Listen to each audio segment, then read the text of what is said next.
With the recent announcement of the next panel from Hell, which is coming up on July 7th, this upcoming Thursday, it seems very likely that we're going to be getting the Bard class with patch 8. So next week, we'll probably be playing as a Bard. Now, of course, this is not 100% certain, and who knows, maybe Larian will troll us and have a Bard announce the Paladin or the Monk class. I can see them possibly doing something like that, but it does seem very likely that we're going to be getting the Bard class.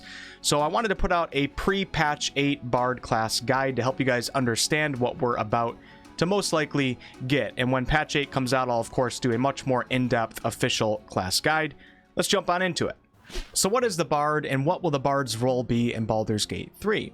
Well, in 5th edition D&D, the Bard is basically the jack of all trades, and they can serve as many different roles within a party. And this is due to their diverse selection of spells that you'll be able to choose as you level up, a diverse selection of weapons, especially if you play as a College of Valor Bard, which is one of the subclasses.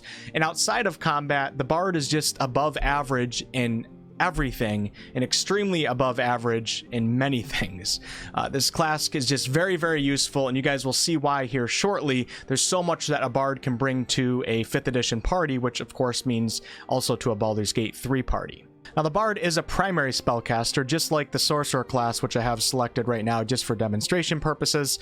And with primary spellcasters, you want to first focus on their primary spellcasting ability, which for the Bard is Charisma. So when you're playing as a Bard in character creation, you likely want to get your Charisma to 16. I would say 14 minimum if you choose a race that doesn't give you a boost to your Charisma score. Dexterity and Constitution are likely the next two ability scores that most Bards will focus on. Constitution is hit points and also helps with concentration spells. And Dexterity is going to help with initiative, of course, but also your armor class if you're wearing light or medium armor, which most Bards will be, and probably also help with your choice of weapon, as most Bards will use finesse weapons or they'll use ranged weapons. Now, you can absolutely do a strength-based Bard. It's just a little bit more advanced, and you kind of run into, I have to spread my ability scores out a little bit thinner, and you might want to look into certain feats. I'll save that for a future video. Most Bards are going to be Charisma, Dexterity, and Constitution as their primary three. Now, when you're choosing a race, you can really choose whatever you want. Just like with any class, you can make it work. But if you want to choose the most optimal race, you're going to want to choose a race that gives you at least a +1 in Charisma, which lets you get your Charisma modifier to +3 in character creation. The races currently in Baldur's Gate 3 that offer at least a +1 to Charisma are the Tiefling, the Drow, the Human, the Half-Elf, and the Lightfoot Halfling. The best choice here is clearly the Half-Elf, as you get a +2 to Charisma, and you can add a +1 to 2 other ability scores of your choice, allowing you to boost your 3 primary ability scores, which is just really, really, really good. I, of course, cannot leave out skills when we're talking about the Bard class, and as a Bard in character creation, you'll get to choose 3 skills that you want to be proficient in, which is more than the traditional 2 that most classes get. And actually, if you play a College of Lore Bard, which you get to choose your subclass at level 3, you get to choose 3 more. And we also can't leave out that your background choice gives you 2 more skill proficiencies, so you could potentially be proficient in 8 skills by level 3 as a College of Lore Bard, which is just crazy. Now, at level 2, you get something called Jack of all trades, which allows you to add half of your proficiency bonus, rounded down, which is going to be a +1 in early access, to all skill checks that you may encounter with skills that you're not proficient in. So now you're not only proficient in several skills, but the skills you're not proficient in, you're getting a little bit of boost to them, so you're decent at almost everything. At level 3 and also level 10, which we won't see until the official release, you get something called Expertise, which allows you to choose 2 skills that you're already proficient in that you want to now double your proficiency bonus, which is just crazy. So the Bard is, oh my god, the lawnmower is going crazy outside my house. The Bard is good in almost all skills, really good in several skills, then extremely good in a few skills. Very valuable to have in your party, especially if you care about a lot of the RP aspects, the non-combat encounter situations. Now, I almost left out that Bards also gain proficiency with 3 musical instruments of their choice, but how far or what Larian does with this, I'm not entirely sure. I think they have plans to do something with this, because, you know, you come across a couple instruments in the game, and then there's the whole Elfira,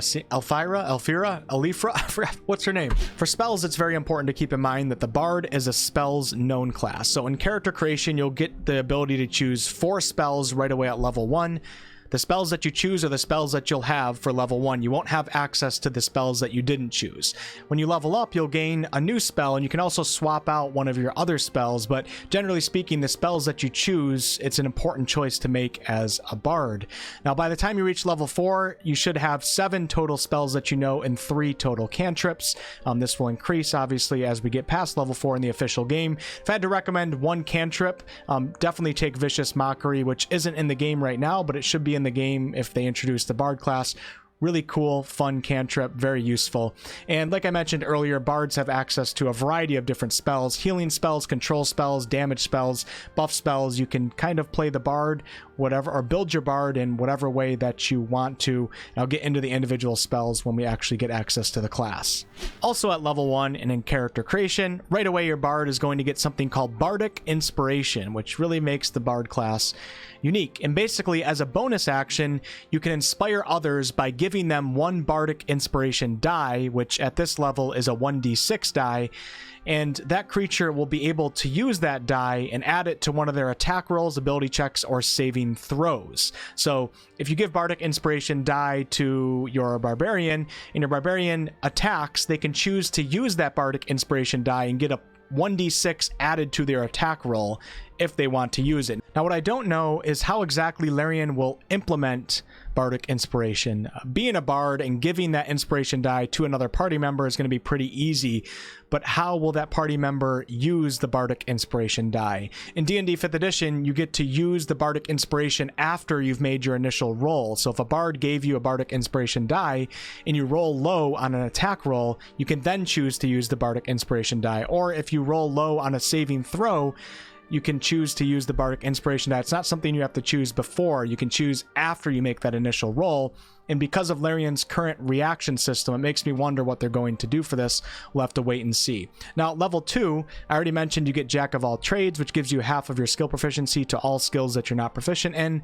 But you also get something called Song of Rest. And Song of Rest is basically, I think in Baldur's Gate 3, it will basically just make short rests heal a little bit more than what they do if you didn't have a bard in your group. I think that's what they're going to do.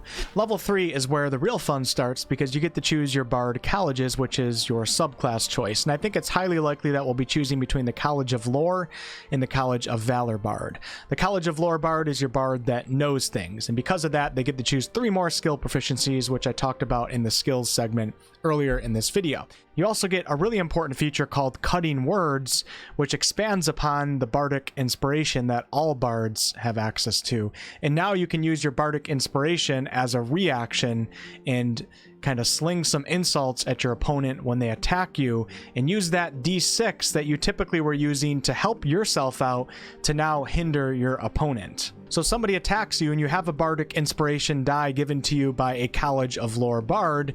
You can use a reaction and spend that inspiration die and force your opponent to subtract 1d6 from their attack roll, ability check, or damage roll. Very curious to see how Larian will implement this, but very, very useful feature. If you want to play a College of Valor bard, you're going to be more adept in martial combat, and right away at level 3 you gain medium armor proficiency, you gain proficiency with shields, and also martial weapon proficiency. So a College of Valor bard can use any weapon in the game and gain the benefit of that proficiency bonus. The College of Valor bard also gets to expand upon that Bardic Inspiration die, as they gain something called Combat Inspiration, which lets you use Bardic Inspiration to add that 1d6 to a weapon's damage roll. So all bards get Bardic Inspiration, which they can hand out to their allies, and those allies can use that Bardic Inspiration to boost their attack roll, ability check, or saving throw. But College of Valor bards now allow their allies to also add it to a weapon's damage roll. But we're not done yet, as Combat Inspiration also allows someone who has a Bardic Inspiration die to use Combat Inspiration as a reaction and actually add that 1d6 to their armor class, making it less likely that an opponent is going to land their attack. So as you guys can see, that Bardic Inspiration, and depending on which subclass you choose, can have a ton of different uses and can be very, very useful for any party in Baldur's Gate 3. And at level 4, of course, you get to either take an ability score improvement or you can choose a feat. Most bards are going to want to make sure that their charisma is at 18 when you reach level 4, so you get that +4 modifier, but you can always take a feat if you know what you're doing. I'll save that for, you know, some more in-depth advanced videos in the future. There's obviously a lot more to the bard as we level up past level 4, which I don't know, we might actually see level 5 at some point in early access, perhaps in patch 8. But when the official game comes out, I'll of course do the full class guides, and when patch 8 comes out, I'll do an in-depth class guide on the bard after I get my hands on it. Thank you guys so much for watching. I really appreciate it, and I'll catch you on the next one.